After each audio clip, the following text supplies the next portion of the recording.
Қыздар, баршаларыңызға сәлем. Мен бүгін жаңа форматта өзімнің екі стол қонақ күткенімді видеоға түсіріп, рецепт ретінде түсіріп жасадым. Барлығын түсіндіріп айтам, міндетті түрде астына барын жазып кетем. Бірінші салатым үшін алдын ала жұмыртқаны пісіріп алам. Барлық астында көрсетілген рецепттер менің өзімнің YouTube каналымнан алынған рецепттер. Астына сілтемесін қалдырып кеттім. Мен парасатты салатын жасайтын боламын. Ол үшін жаңағы тауық еті, бұл менде сүрленген тауық еті. Соны осылай түрпішті етіп турап аламыз. Түрпішті етіп жұмыртқаны да тураймыз. Ірімшікті де, тұздалған қиярды да осылайдан түрпішті етіп тураймыз. Толық видео рецепт жалпы менің YouTube каналымда бар, сілтемесін қалдырып кеттім. Мен жалпы бұл жерде қысқартылған форматта түсірдім. Біз жаңағы мен екі стол кісі күтетін боламын.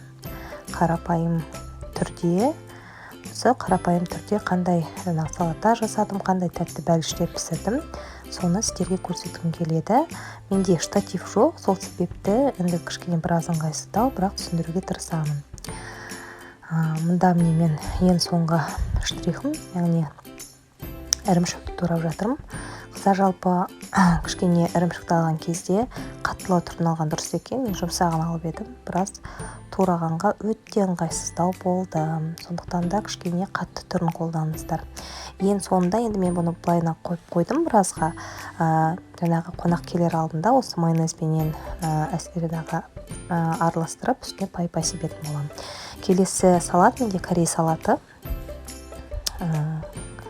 Жаңағы сәбізімізді ашып, жақсылап тұрып жуып, осылайдан ұзын өткізгіш арқылы өткізіп шығамыз. Жалпы қыс кезінде соғым сойылғаннан кейін жаңа омыртқа беріледі. Сондай кездері жалпы бешбармаққа осы корей салаты өте жақсы өтеді. Ашы, дәмді болып шығады. Кейін бір пиязымызды турап, мен үрлеу етіп турайым. Әркім енді өзіне қалай ыңғайлы, солай етіп турасаңыздар болады. Ол былай қатып қалған қағида жоқ. Соны пиязды майға қуырып аламыз дағы. Осы жаңағы өткізгіш арқылы өткізілген сәбізімізге қосатын боламыз. Жалпы дайындалу реті өте оңай. Енді бәрі білетін шығар, бірақ мен жаңа өзімнің нұсқамды көрсетіп тұрмын. Азғантай мөлшерде қойып, осылайына жаңағы қуырып алып, кейін оны сәбізімізге салып, чим-чим дейді ғой, заправка тұздығын 2 пачкасын бірден қосыңыздар. Жалпы 1,5 келі сәбізге мен осы 2 пачкасын қосам, сонда ешқандай тұздың артық бір жаңағы дәмдеуіштердің қажеті жоқ. Міндетті түрде салат жасағаннан кейін бұл менде бір 4-5 сағаттай тұратын болады. 4-5 сағаттай тұрады, салқындап, жаңағы сәбіздің дәмдеуіштердің барлығын өзінің бойына сіңіріп алады. Сол себепті асықпаймын. Мен қолымды жақсылап тұрып жуып, қолмен араластырдым. Тіпті шанышқымен де араластыруға болады. Енді әркім кімге қалай ыңғайлы, солай жасасаңыздар болады. Кейін осыны осылайынан сыртын. Енді бұл кішкене иісі бар ғой, дәмдеуіштің. Сол себепті мен осылай пергаментті орап қойдым да, арасына тек кішкентай бір тесік жасадым. Өйткені қалған пісірілген тамақтарым иісін жаңағы тартып алмау үшін осылайынан қабаттап қойдым дағы. Пергаментіміз жаңағы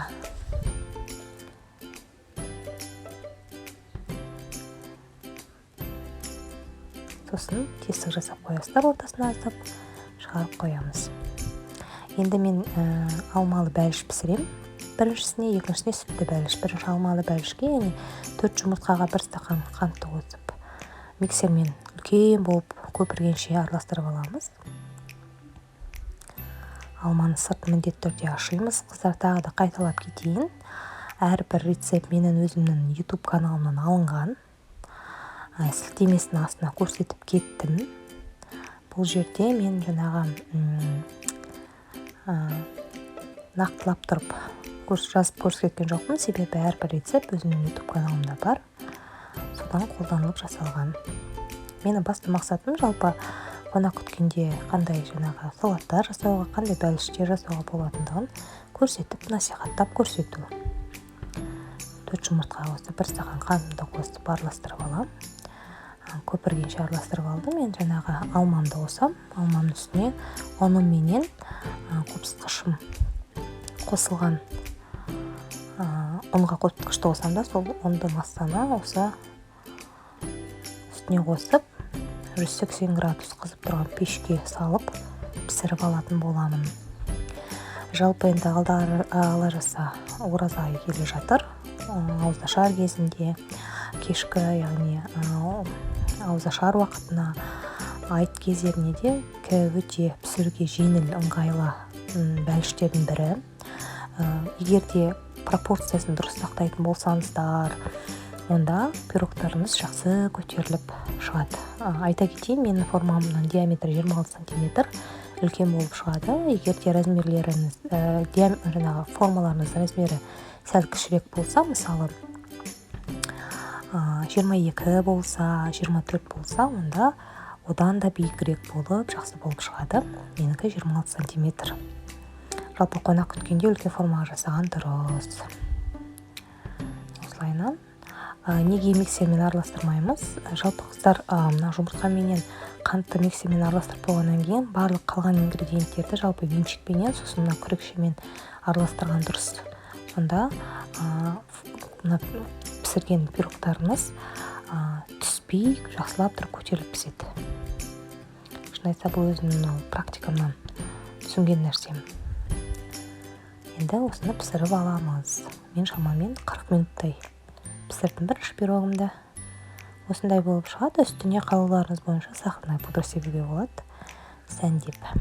Екінші пирогым, бұл жерде мен бірден жұмыртқа менен қантты араластырып алдым. Сүтті пирог жасаймын. Жылы сүт қосамын міндетті түрде. Жылы сүттің үстіне өсімдік майын қосам. Және де қопсытқыш араласқан ұнды қосам. Бұл сүтті пирогты да мен 26 сантиметрлік формаға пісірем, үлкен болып шығады. Сүтті пирог, шын айтсам, қонақтарға өте күшті кетеді.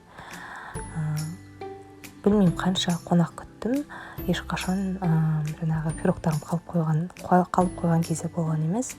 Бәрі бірден шайдың үстіне желінеді, қалғаны сарқыт қалынады. Кейін осылайынан ұнды қосып араластырасыздар.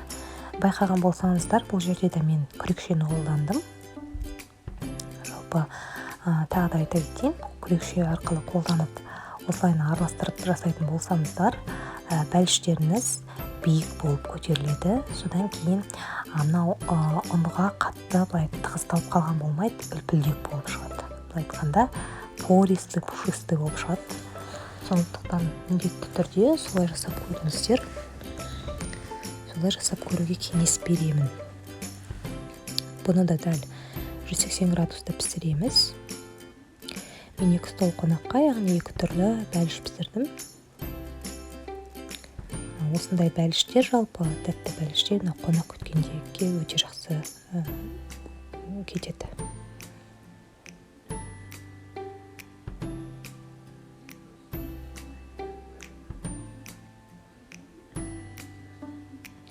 Енді формамызға құйып, бұл пирог сәл сұйықтау болады, бірақ еш алаңдамаңыздар. Ұшы жақсылап тұрып піседі. Піскенін міндетті түрде қыздар ағаш таяқшамен міндетті түрде тексеріп алыңыздар.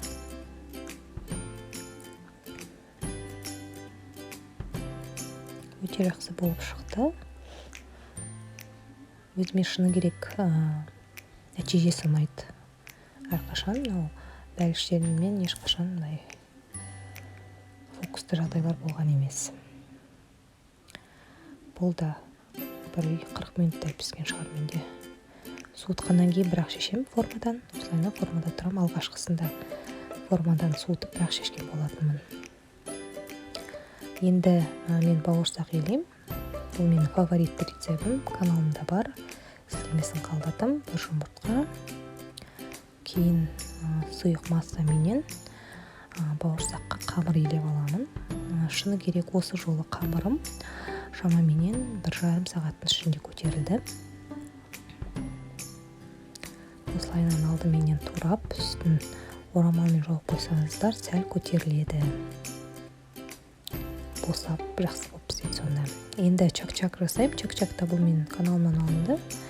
4 жұмыртқаға шым-шым тұз және жарты қасық сода қосып, 300 грамм мен 500 грамм арасында, енді қаншаны алады, бірақ қатты көп қосып, нанды жаңағы қамырды тығыздап тастамаңыздар. Меншікпен міндетті түрде араластырып аламыз. Бұл да өте шыны керек сәтті рецепттерімнің бірі. Әрқашан қолданамын. Жалпы қонаққа дүкеннен емес, осылай үйден жасаған тек қана печенье мен конфетім осы көбінесе дүкеннен сатып алынған болады. Қалғанын мен осылай үйден жасаған ұнатам. Бәрібірде үйден жасалған тағам, олар қашан дәмді.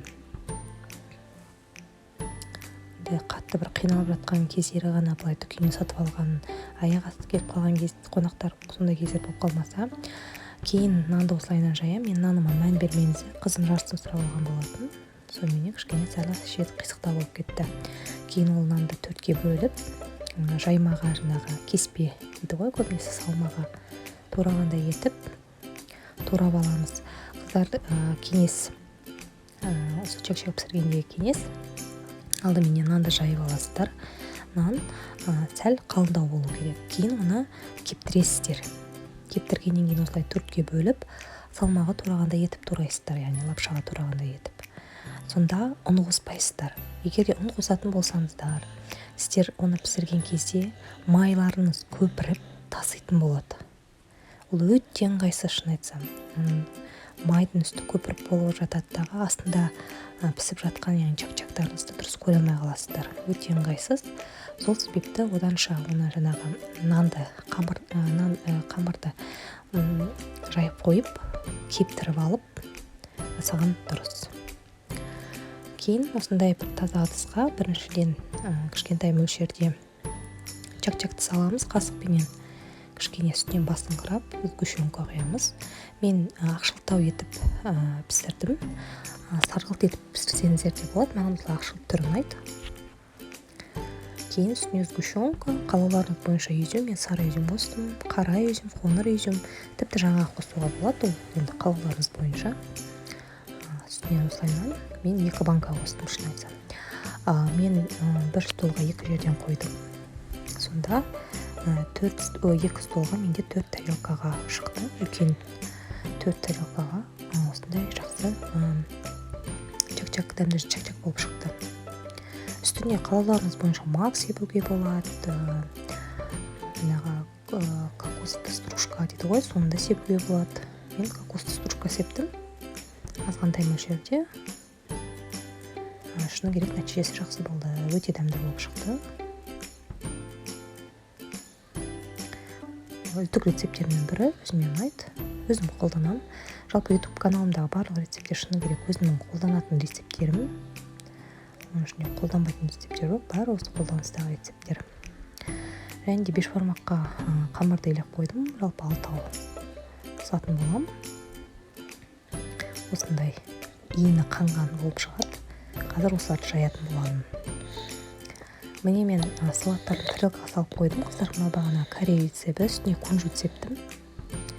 Кунжут сепкеннен кейін біраз түрі өте әдемі болып, жақсы болып шықты. Тұздалған қияр қоятын боламын. Оның жанына қызанақ, бұның барлығы біздің өзіміздің бақшамыздан. Мына бағанаға салатым. Бағанаға салатымда, яғни майонезбенен араластырдым дағы, үстіне пай-пай сеуіп жатырмын.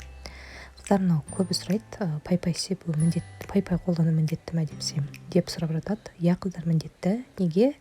Себебі пай-пайменен, пай-пайдың өзінің тұзы бар, шын айтса. Тұзбен болады ол. Сонда мынау пай-пайменен салат өте керемет үйлеседі. Және де бұл салатты үстелге қояр алдында, пай-пайды үстелге қояр алдында себіңіздер.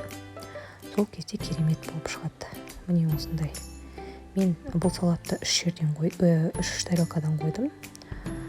6 тарелка. Жаңа бағана қолданған мөлшерде менде міне 6 тарелкаға шықты. Енді печенье конфиттерімді де салып қойдым. Енді печенье конфиттер мен дүкеннен сатып алынған печенье конфиттер. Сондықтан бұл жерде былай қатты комментарий айтып көрсететін нәрсе жоқ. Штативсіз болғандықтан сәл түсіру қиын болды, және де блогерда емеспін, былай айтқанда. Сол себепті кейбір жерлерін түсіруге ұмытып кететін кездерім болды, әсіресе ет пісірген кезде. Сондықтан да көп жаңағы жерлерде менде видео жоқ. Енді барынша түсінікті етіп, барынша пайдалы етіп түсіруге тырыстым. Қатты сөкпеңіздер. Алғашқы былай түсіріп тұрған форматтағы алғашқы видеом кейін жақсы болып өтіп жатса, осындай форматта жиі түсіретін боламын. Әлде алда талай праздниктер бар, мерекелер, ораза келе жатыр. Біздің үйде де ораза ұстайтын адамдар бар, сол себепті де кешкі ауызашарға көптеген тәтті тағамдар пісіретін боламын. Сол себепті де талай рецептер әлі де алда болады.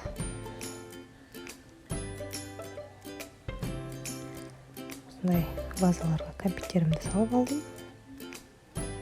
Мен тек қана алма мен мандарин қоятын болдым столға. Сол себепті оларды алдын ала жуып тыстағы салып қойдым. Сонымен қыздар осылай болып шықты шамамен. Бұл қарапайым үлгідегі екі үстелді қонақты күту үлгісі. Ұнаса лайк басып комментарий жазып кетіңіздер, өздеріңіздің нәтижелеріңізбен бөлісіңіздер.